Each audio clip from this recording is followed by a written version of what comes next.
दोस्तों मैं हुसैन और आप देख रहे हो मिच के क्लासेस।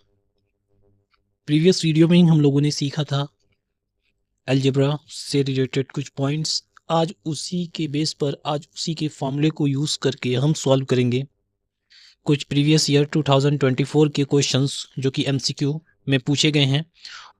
4 क्वेश्चंस है, ये सेट एच वाई का है।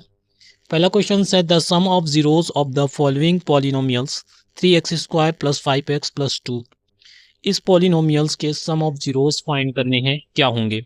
तो फाइंड करने के लिए हमें जो फार्मूला कल सीखे थे वही फार्मूला अप्लाई करेंगे। क्या होता है, अल्फ़ा प्लस बीटा बराबर होता है माइनस कोफिशिएंट ऑफ एक्स यानी कि बी और कोफिशिएंट ऑफ एक्स स्क्वायर यानी कि ए।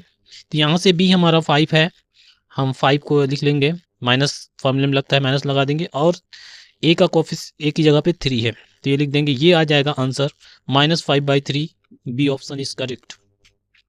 नेक्स्ट क्वेश्चन है there will be no solution of the equations 2x + ay = 1 and 3x - 5y = 7 if the value of a is. यहाँ पे a की value find करनी है, जबकि इक्वेशन को बोला है कि दोनों जो लाइनें हैं वो नो सॉल्यूशन है। नो सॉल्यूशन के मतलब ये होता है कि दोनों पैरेलल हैं, तो दोनों पैरेलल है तो उसके कंडीशन में क्या होता है, a1/a2। कल हम लोगों ने इसको पढ़ा था, b1/b2 not equal to c1/c2। ये होता है इनकंसिस्टेंट के कंडीशन में। तो यहाँ पे हमें a1 और a2 क्या हो गया, यहाँ से a1 2 आ जाएगा और a2 यहाँ से क्या आ जाएगा, यहाँ से 3 आ जाएगा, और = का साइन लगाएंगे। b1 क्या है, b1 हमारा a है, और b2 क्या है, -5 है। यहाँ से नोट करेंगे, इसको क्रॉस मल्टीप्लिकेशन करेंगे तो a बराबर आ जाएगा, इससे मल्टीप्लाई हो जाएगा 10 हो जाएगा, और ये 3 -10/3 कौन सा ऑप्शन है, ये वाला ऑप्शन है। तो इस तरह के क्वेश्चंस बोर्ड में पूछे जाते हैं, जिसमें हमें कल जो हमने सीखा था उसी को आज अप्लाई कर रहे हैं। बहुत ही इंपॉर्टेंट कल की वीडियो थी। अगर वो वीडियो अच्छे से हम 1-2 बार देख लेंगे तो हमें क्वेश्चंस जो ऑब्जेक्टिव में जो पूछे जाते हैं उसी वीडियो से क्वेश्चन बनने वाले हैं। तो ये है थर्ड क्वेश्चंस द नेचर, ये सभी 2024 के पेपर से हैं, पेपर जो बोर्ड में आए थे। The nature of roots of the equations 2x² + 5x + 4 = 0 will be. हमें इस इक्वेशन के रूट का नेचर फाइंड करना है। तो रूट का नेचर फाइंड करने के लिए हम डिस्क्रिमिनेंट फार्मूला का अप्लाई करते हैं। क्या होता है, b² - 4ac, b² - 4ac क्या होगा, अगर = 0 हो जाएगा तो ये क्या हो सकता है, रेशनल भी हो सकता है, इक्वल भी हो सकता है। अगर 0 छोटा है तो 0 बड़ा है तो इरेशनल हो जाएगा। तो यहाँ पे हम देखेंगे कि इसका b² कितना है, b5 है तो 25 बन जाएगा, और -4ac 4 2 जा 8 और 8 4 जा 4 2 जा 8 8 4 जा 32। तो यहाँ से देखिए माइनस में आ रहा है, जो वैल्यू आ रही है माइनस में है, तो ये डी हो जाएगा, क्योंकि नो रियल रूट, यहाँ पे रियल रूट नहीं हो, इसलिए इसकी जो आंसर हो जाएगा डी हो जाएगा। ये था क्वेश्चन नंबर थर्ड।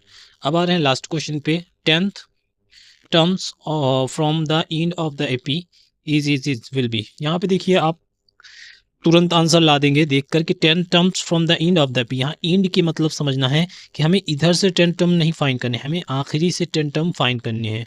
तो कैसे फाइंड करेंगे, बहुत ही आसान मेथड है, हम आसान मेथड बताने वाले हैं। सबसे पहले एंड से जब चलेंगे तो हम इसको क्या करेंगे, ए मान लेंगे।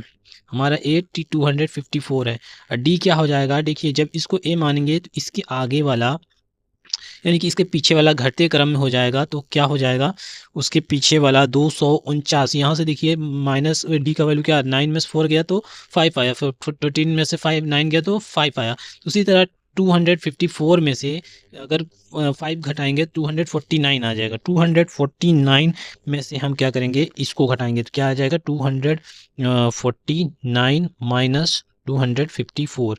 तो हमारा जो डी की वैल्यू आ जाएगी वो माइनस में आएगी, क्योंकि हम लोग पीछे से कर रहे हैं रिवर्स में। यही एक फ़ायदा होता है कि जब इंड वाला दे तो हम फार्मूले का नहीं यूज़ करते, डायरेक्ट फार्मूले का यूज़ करेंगे तो ज़्यादा लेंथी हो जाएगा, हमें तुरंत आंसर चाहिए। तो यहाँ से जब करेंगे तो -5 आ जाएगा। अब हम अपने वो ए एन वाला फार्मूला रखेंगे, ए एन यानी कि ए 10th फाइंड करना है। क्या होगा यहाँ पे, डी की ए की वैल्यू 254 प्लस 10 - 1 और डी की वैल्यू -5 हो जाएगा। तो इसको सॉल्व जब करेंगे 254 और ये 10 में से 1 गया 9 9 5 जब 45, यहाँ पे 45 हो जाएगा।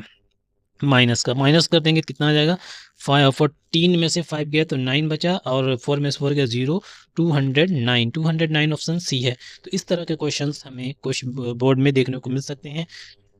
जहाँ तक कि ऑब्जेक्टिव के क्वेश्चन की बात करें, जितने भी हम लोगों ने अलजेब्रा की टॉपिक से बात की है उन सभी के से क्वेश्चन देख सकते हैं। इस तरह के आते हैं, पूछे जाते हैं हर साल बोर्ड एग्ज़ाम क्लास 10th में।